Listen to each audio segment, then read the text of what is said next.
Hello, gorgeous soul. This is the most extraordinary astrology we've had in decades. March is potentially mayhem. Certainly, there is a lot of movement forward, while equally, there's a lot of retrogrades. Let's dive straight in. To start off with, all you need to think about is one word. Aries, the warrior, is coming into action this month in full force. And actually, in this year, there are so many significant major planetary changes, and Aries is leading the charge for good or bad. I mean, I have mixed feelings about what's going to happen this month. I'll be honest with you as well. You know me, I am always very optimistic. And yes, there is great potential for us personally this month, and a great reset of the vision of our future and how we see ourselves. But on a global level, this is such strong I am energy and very strong masculine energy, for want of a better word. And I believe that we all have masculine within us, but with the I am and with the extreme masculine, we may have big clashes, potential conflict, because if a lot of key figures are going, I am, could lead to problems, particularly as we are in eclipse season.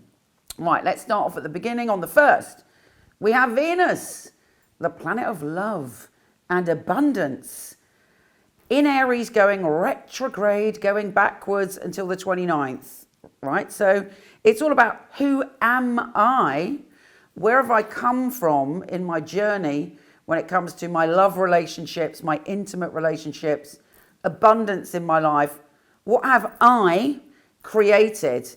And did I believe in something in the past and I've given up on that? Did I believe in myself in the past and now I've given up on that? Is there a way that basically we all need to reclaim ourselves, so importantly because of everything else that's coming up in Aries, to know who we truly are? Once you know who you truly are and you have a great relationship with yourself, then anything is possible. If you are kind of running away from yourself, or you're doing things to fit in to what other people want, that is where the problems will be this month, because your soul is not having it. Your soul is saying, and the universe is saying, it is time to really express who you truly are, fearlessly, to speak your truth, to be excited about life. Because let's face it, apart from the fact that Aries can be, I am an Aries, by the way, with Mars and Aries, so, you know, I can say this. Apart from that we could be a little bit aggressive, or quite a lot aggressive, and very like, rah! Also, we're very childlike innocent, very jolly, very excited about life, very optimistic. And, you know, a warrior and hero for other people, not just ourselves, in the best light. In the shadow, let's be honest, it's eclipse season, a few shadows about, you could see that selfish, I am, and I'm going to have this, and I'm going to go to war over this, over ego. So I'm hoping we can avoid all of that by, on an individual level, getting to know ourselves, believing in ourselves, but letting Venus, the planet of love, gently remind us of who we are. It's not like, you know, as we go into the rest of the month where it's quite full on. So who are you? Who have you loved? What's your journey to love and abundance been? Where are you now? And ultimately, where do you want to go? Because particularly anyone who's got any Aries in their chart, this is going to be probably unlike any month potentially you've ever had. It is very, very extreme for the Aries. Anyway, we then have Mercury entering Aries. So we are all here to speak our truth, to say what we think, to put ourselves forward. But again, you know, if somebody's not really got their heart, an emotional or spiritual balance, it can be very aggressive, very demanding. Surely not. My wife's behind the camera. She may know a bit about what demanding in Aries is like. So it's important that when we are forcefully expressing our desires, particularly for any of you that find it difficult to express, this is who I am, this is what I need, this is what I want, this is my truth and I'm going to get it. If you have a problem with that, you may like almost be elated in ecstasy with the ability to suddenly speak your truth. However, if you are someone that is good at speaking your truth, got to just remember to have empathy while doing it and to think about not just I am, because it's such an overwhelming I am energy this month. We then have something quite nice, actually. We have Mercury conjunct Venus on the 11th. I'll just mention that because it's a very sweet and perfect example of us learning what energy we need to go forward with to deal with being able to express our needs while also coming from our heart chakra, coming from a space of love. So that's on the 11th. Then on the 14th, we have a full moon, a lunar eclipse in Virgo. It's not bad, really. Well, it's revealing. It brings transformation. It brings radical shifts in our life and readjustments. And in this case, it's asking us to look at our habits and our patterns. But because it's an eclipse, it's super serious. It does not mess about. So I would advise that you pay attention, really listen to what the universe is 100% very clearly pointing out about your habits and patterns that you can change to transform your life. That's all I can say. It's serious business. It's not messing about. We then have Mercury retrograde in Aries. There's a lot of retrograde energy.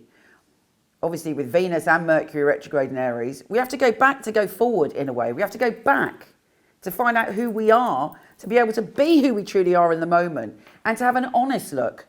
Of course, there may be ex-lovers that pop up. There may be situations where you remember that there are things that you've loved in your life, not just lovers, but just in general, that you've let go of to compromise or to people please other people. And the universe is saying, no, now is the time for you to reclaim what you love, whatever that is. And you will do that quite confidently. However, bear in mind, Mercury is retrograde. What does that mean?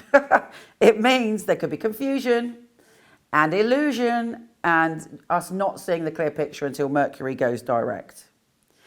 We then have the sun going into Aries on the 20th. So can you imagine the amount of energy there is in Aries? And to top it off, we have an Aries solar eclipse.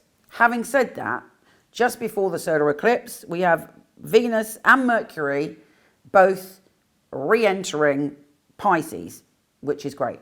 I think that's a good thing. Can't imagine that Aries solar eclipse without, without us having some softness or being able to speak. But also, we're very super sensitive.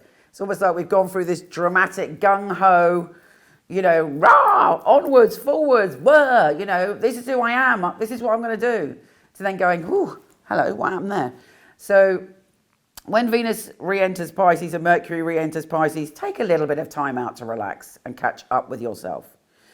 Now, the next stuff is so huge, it is beyond. We have the solar eclipse in Aries. Okay, I think this could be a very tricky time for the world, to be honest with you, around this eclipse. There's a change. There's a change of leadership. There's a change of power. There's a real kind of rah, rah, rah, rah, rah energy with anybody in a position of power that has that vibe, of hyper me, I am the king.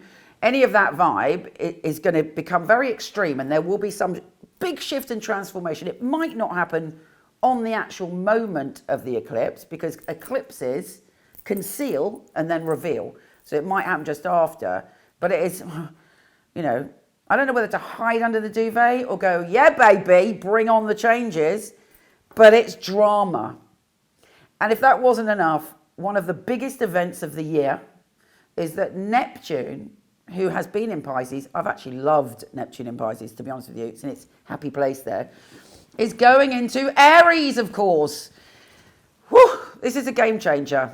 The last time that this happened, that Neptune was in Aries, was the American Civil War.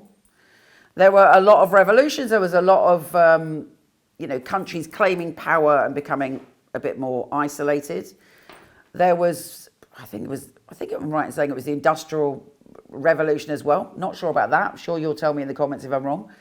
But there was a lot of shifts and a lot of changes. I'd like to think actually that it was also a time of people coming into their rights more, people, the world seeing people's individual rights as important.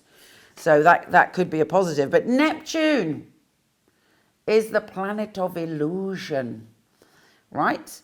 And Aries is the planet of I am. So we all have to be very careful. On a positive note, we can go after our dreams in a way that we never have. Neptune is fueling our vision, putting our soul GPS on and showing us, if we use our intuition, how to make our self-belief and our dream into reality. Now, do not forget that the North Node is in Pisces and Saturn is in Pisces, right? And Neptune is leaving Pisces. There's been this whole awakening of us, particularly when Neptune was in Pisces, of what our dream is. But it's been a bit like that. Oh, oh yes. Rather than, whoo, come on then, let's go get it. So Neptune in Pisces is let's go get it, but there's a ton of illusions in the way. No doubt there will be the rise of some people, maybe even like, cult leaders that pop up at the time of Neptune in Pisces, because it's the great ego and the great spiritual illusion in the shadow side. Or we all embody our leadership, but understand we're all one, which obviously Pluto in Aquarius is really bringing us that massive shift and change.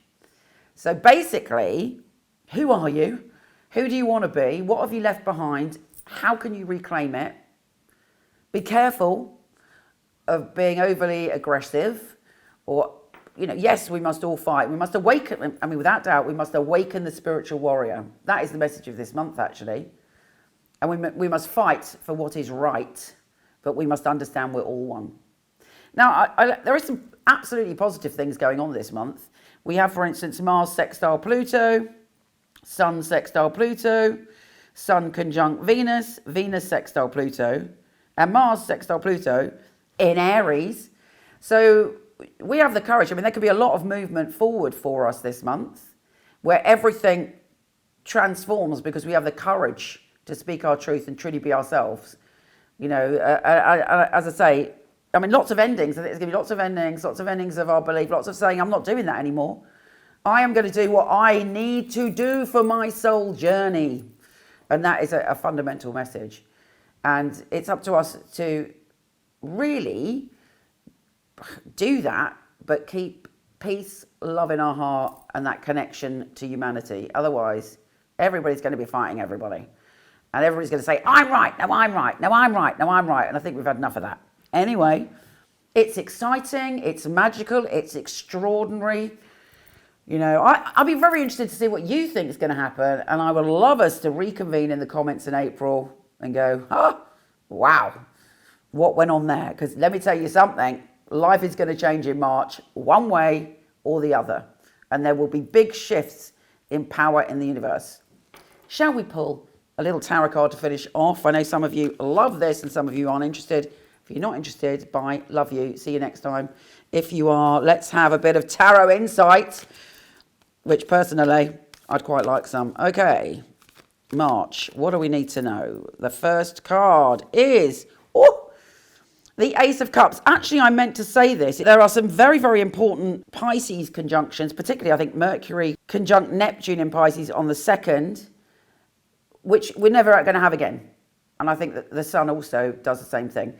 We're not going to have it again, that ability to touch our magic, to touch our pureness, to touch our love, to touch that spiritual, emotional, empathetic magic. So if you want to manifest, if you want to just believe in emotional happiness for yourself, really do that on the 2nd. The Ace of Cups. Our cup will overflow with absolute love, wonder and magic. The holy grail of emotion is possible this month. We also have a decision to make, although I have to say, I think the decision will come easy. So if in the beginning of the month you're like, you've got this feeling, this calling, but you're not sure, I won't worry about it. I'm pretty sure the next card is going to reveal. Yeah, look out for still using your intuition this month while also going in the direction that you want. And there'll be somebody that's going to guide you. Someone you almost feel like you've got a past life connection with, that you feel like you know them and they get you and you get them. And they don't love you for who you are or what you've got. They love you for your soul. It's a very innocent and beautiful connection. So if you're indecisive, connect with people like that. The Knight of Swords. You will be speaking your truth this month. Again, do it gently, okay? But be prepared to take your ideas forward. Take those ideas and bring them into reality. Exactly that. Last card, the Chariot. Galloping forward with your ideas. Your whole life moving. But how? What is the fuel in the Chariot? It's our thoughts and our beliefs. And our beliefs have an extraordinary ability to create our reality. And more importantly than that, if I were to say, what do you know? What do you really know about your future and what's happening next? If you have a conversation with your future self now, go and have a chat, 10 years, 5 years, whatever you want. And it's the best future that you could imagine, but that you really know is possible. What is that going to be? Beginning of this month, do that little exercise, because the big magic of Pisces is still around, and it will probably give us a big little surge forward for our soul. Take care, gorgeous, and I'll speak to you soon.